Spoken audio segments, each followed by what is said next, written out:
उस घटना को लगभग 10 साल हो गए हैं, लेकिन आज भी जब मैं किसी महिला को बुर्के में देखता हूं तो मेरे दिल में दर्दनाक भावनाएं जाग उठती हैं। एक निर्णय जो मैंने उस समय नहीं लिया था, वह अब भी मेरे विचारों को परेशान कर रहा है। क्या मैंने वह निर्णय दिल से लिया था या यह पूरी तरह तर्कसंगत था? तो मेरे दिमाग से हुई गलती के लिए मेरा दिल कब दुख सहना बंद करेगा? गलती दिल की थी, लेकिन परिणाम दिल को ही भुगतना पड़ रहा है, क्योंकि वह उस समय कमजोर था, सही चुनाव करने में असमर्थ था। लगभग 10 साल पहले मैंने अपनी इंजीनियरिंग की पढ़ाई पूरी की और मुंबई में एक बड़ी कंपनी में नौकरी मिल गई। वे इसे सपनों का शहर कहते हैं, लेकिन यह मेरी उम्मीदों को पूरा नहीं कर सका। मैं बहुत खुश था। मेरी परिस्थितियों के कारण इतने वर्षों तक पढ़ाई पर ध्यान केंद्रित करने के बाद यह समझ में आया। इसलिए मुझे 3 दोस्तों के साथ रहने के लिए कंपनी से एक अपार्टमेंट मिला। सब कुछ ठीक चल रहा था। मेरे दोस्तों ने मुझे पहले दिन से ही मुंबई लोकल ट्रेन प्रणाली से परिचित कराया। मुंबई के लोगों के अनुशासन ने मुझे प्रभावित किया। कोई धक्का मुक्की नहीं हुई। जब भी भीड़ होती, लोग तुरंत व्यवस्थित पंक्तियां बना लेते। बांद्रा से चरनी रोड तक की दैनिक यात्रा एक सपने को जीने जैसी थी। एक दिन मैं ऑफिस जाते समय स्टेशन पर थोड़ा जल्दी पहुंच गया।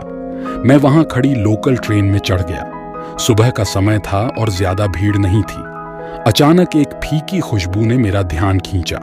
मैंने चारों ओर देखकर गंध का स्रोत खोजने की कोशिश की। मेरे आसपास बैठे कुछ लड़कियों और महिलाओं को छोड़कर हर कोई पुरुष था। शायद खुशबू वहीं से आ रही थी। उनके बीच बुर्के में एक लड़की थी। हाँ, एक लड़की, कोई महिला नहीं, जिसने मेरा ध्यान खींचा। आपको आश्चर्य हो सकता है कि मुझ में कैसी भावनाएं हो सकती हैं या मुझे वह आकर्षक क्यों लगी। रुको, मैं समझाता हूं। वह एक किताब पढ़ रही थी। उसके हाथ इतने गोरे और नाजुक थे जैसे किसी छोटे बच्चे के हाथ हों। वे कमल की पंखुड़ियों के समान नाजुक लग रहे थे। मैं यह नहीं बता सका कि उसने नेल पॉलिश लगाई थी या नहीं, लेकिन उसके नाखूनों पर स्वाभाविक रूप से गहरा गुलाबी रंग था। इसने मुझे एक पुरानी कहानी की याद दिला दी, जहां एक कलाकार सिर्फ महिलाओं के हाथ देखकर उनके चित्र बनाता था। मैं कलाकार तो नहीं था, लेकिन मेरी मनःस्थिति कुछ ऐसी ही थी। मैंने पहले ही अपने मन में उसकी एक प्यारी सी छवि बना ली थी। अचानक उसने पहले नीचे और फिर ऊपर मेरी ओर देखा। हो सकता है कि जब कोई लगातार उन्हें देख रहा हो तो लड़कियों में एक सहज भावना होती है। हिजाब से झांकती उसकी आंखें इतनी खूबसूरत थीं कि मुंबई का समंदर छोटा लग रहा था। मुझे ऐसा लगा जैसे मैं खुद को उन आंखों में डुबाना चाहता हूं।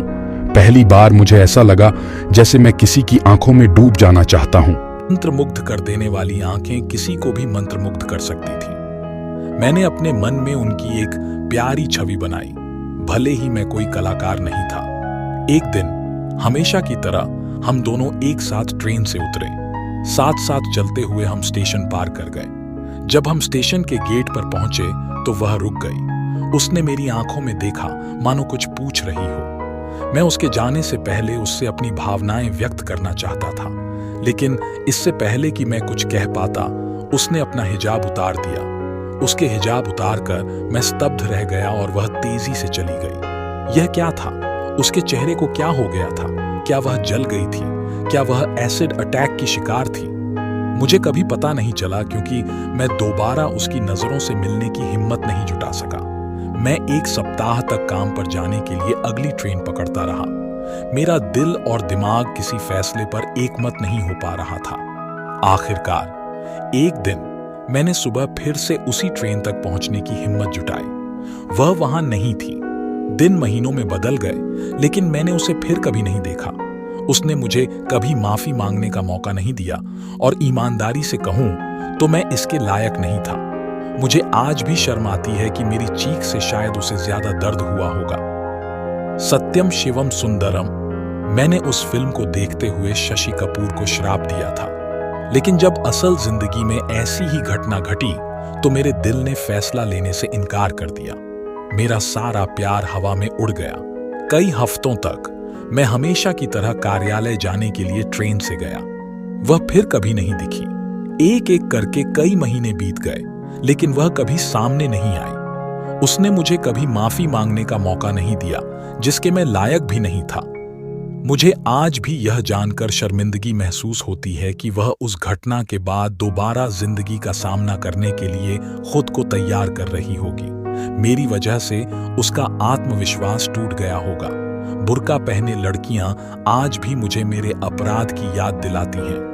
आज मैं अपनी कंपनी में ऐसी लड़कियों को नौकरी पर रखने का हर संभव प्रयास करता हूं जिन्होंने ऐसी घटनाओं का सामना किया हो। और यकीन मानिए, जिंदगी जीने का उनका संकल्प आपकी कल्पना से कहीं ज्यादा खूबसूरत है।